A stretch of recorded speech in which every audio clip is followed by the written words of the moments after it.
Hi guys. Okay, so I'm just going to give a timeline on the on advertising and how that has changed over the entire time it has existed. So we're gonna start in 1704 when the first newspaper advertisement was announced. It was announced in the Boston Newsletter. It was published in the Boston Newsletter, and it was made to the announcement was made to seek a buyer for an Oyster Bay, Long Island estate. So that happened in 1704. They put it in the Boston Newsletter in hopes to see how it took off. So then, when we transfer into 1729, so fast forward to 1729, Benjamin Franklin put in his Pennsylvania Gazette an entire page dedicated just to advertisements.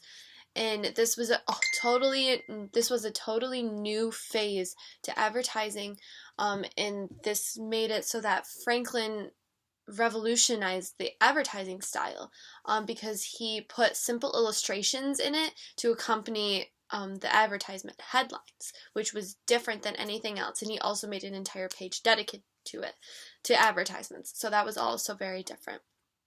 And then just to fast forward again, 1776 was the first political ad, and this aired during the American Revolution. It was a campaign ad for what was going on during that time.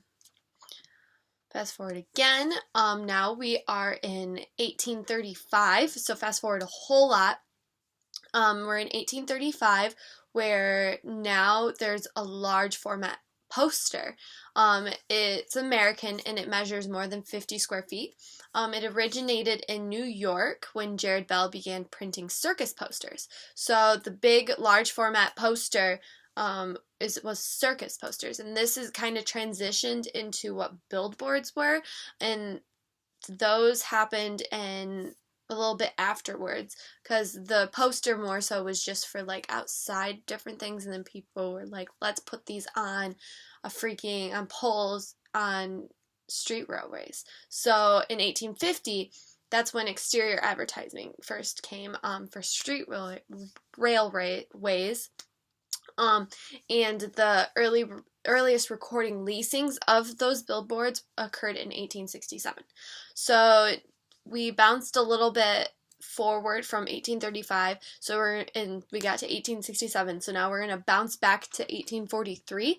And in 1843, the first advertising agency came about. So Volney Palmer was a small business owner in Philadelphia, and he founded the first American advertising agency. He used a systematic method in which his agency organized clients into appropriate publications depending on the target audience and the market. Palmer's expertise and understanding of the advertising business were unparalleled during this period, and it was a matter of time until his agency gained nationwide popularity. And by 1850, Palmer had opened additional branches in Boston, New York, and in Baltimore. And then to go back to what I was saying before, what also happened in 1850 was the exterior advertising, when that was being first used. So that year, 1850, was a pretty big year for advertising and for opening up branches. People were like understanding the purpose of it more and more, which was very good. So then in 1882, the first electronic sign shows up in Times Square, and it was the biggest shock to all of the people that live in New York, because what is this big thing that is glowing at us and is electronic and it hangs from a building? Like, what is this? People were amazed and overjoyed. It was revolutionary. But the first ad didn't show up on it until 1904. So there's like kind of a 20-year gap there, where actually a little over 20 years, where the electronic ad was there, but it wasn't being used for advertisements yet. So then, but once they put advertisements on it caught on fast, and the early adopters of those ads were Trimble Whiskey, Budweiser, and Studebaker wagons. So nifty. You can kind of see like what those advertisements were for that time period. So back to 1891, this is when Kodak decided to sell brands and not just the product, and this forms the concept of brand identities. So we all know like like brand identities and like companies that do that. There's like apps on your phone now where you can play games where they'll give you a picture of a brand and you associate that, like the picture, with what brand it goes to. So like examples of this are like the Salt Girl. Everyone knows what the Salt Girl looks like, and then Quaker Oats. So those were revolutionary for the time when they came out, and they also created brands for themselves. So this, and then too, you can only, so like the Salt Girl, you're going to want to trust her because she's a little girl. How can she hurt you? How can your salt be poisoned? Same with Quaker Oats. Quakers are very trustworthy. They're not going to kill you. The oats probably aren't poisoned. So creating those brand identities made people less concerned, less concerned about buying the product. It made you more trustworthy as a brand. And then it came away from this, let's go to the like big store where I bring in a glass jar and fill up my glass jar with like just standardized oats. Now I can go to like a supermarket and find, or like a small grocery store and find that brand, because now oats are like have 6 different brands to them, but what one do I trust the most? I'm going to trust the Quaker Oats. So this whole idea of brand and the branding identities and like how the consumers like can see those brand identities, it's all being formed around that time, the late 1800s. So then jump forward into 1922. This is when the first radio ad came about. So this was also the year when the British Broadcasting Corporation was born, and we saw the debut of the first paid for radio commercial. It ran on the 28th of August on the AT&T owned New York station WEAF and cost Queensboro Corporation $50 for 50 minutes, which doesn't seem like a whole lot now, but back then it was a lot. And so like the 50 minutes of airtime promoted the sale of apartments in Jackson Heights. So that's kind of a big deal because now everyone gets their news out of this box for the radio when that comes about, and then to have radio advertisements on that, you put the advertisements directly in the consumer's home. So it's crazy. So then we go into the world's first television commercial, and this happened in 1941, so another like 20-year gap there. The big revolutions in advertising happened between, like, it started out pretty consistently, and then it was like 20-year gaps because we had to wait for the technology to catch up in order to like put the advertisements on it. So then back to this, the first television commercial aired in July 1st, 1941. So it aired before the beginning of a baseball game in New York between the Brooklyn Dodgers and the Philadelphia Phillies, and the commercial aired on NBC's WMBT TV and was only 10 seconds long. So it's kind of going back to because right now we only have like 7-second commercials, so like 2 seconds shorter than what they were back then. So then we go after the 10 seconds on commercials.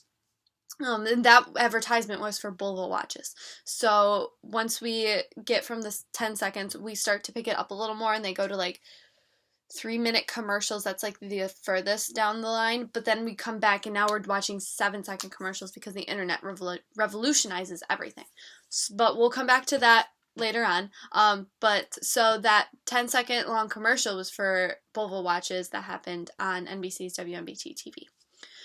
So another 20 years happens, and the 1960s comes around, and this is the start of when psychologists start to get involved in the science behind what is advertising and how can that affect consumers. And this transforms the industry and makes it the calculated science that it is today.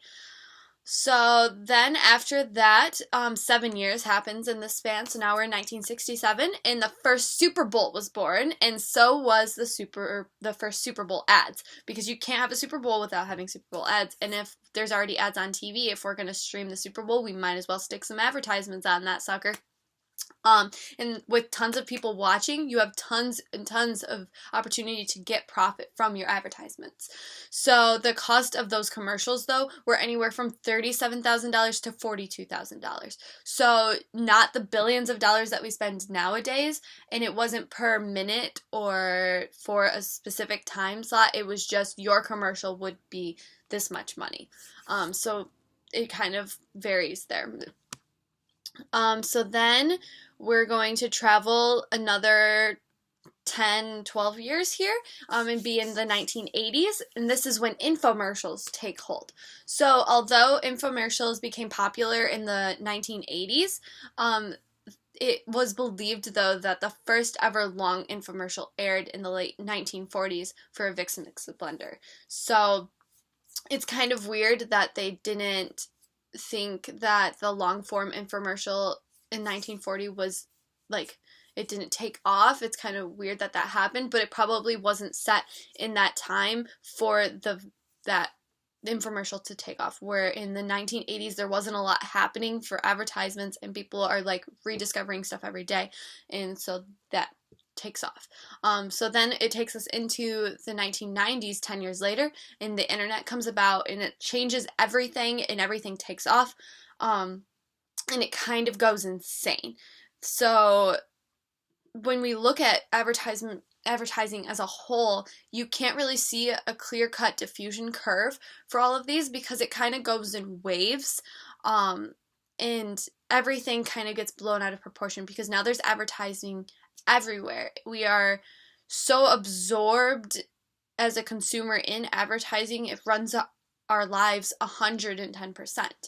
So I could go anywhere. I'm in my house and I can find advertisements on like cereal boxes. I can find them in magazines. I can find them in books.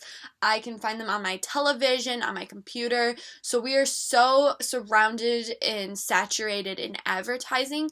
It's not really a bad thing, but there's such an overabundance of it that I don't see really. It's a very direct profit thing because yeah, we're saturated in it, but we're going to continue to want that advertising because it's working. So it's just kind of a game that we're slowly playing and figuring out. But that is my description of the timeline and that is my description of the timeline for advertising. And so I hope you enjoyed it. Thank you very much.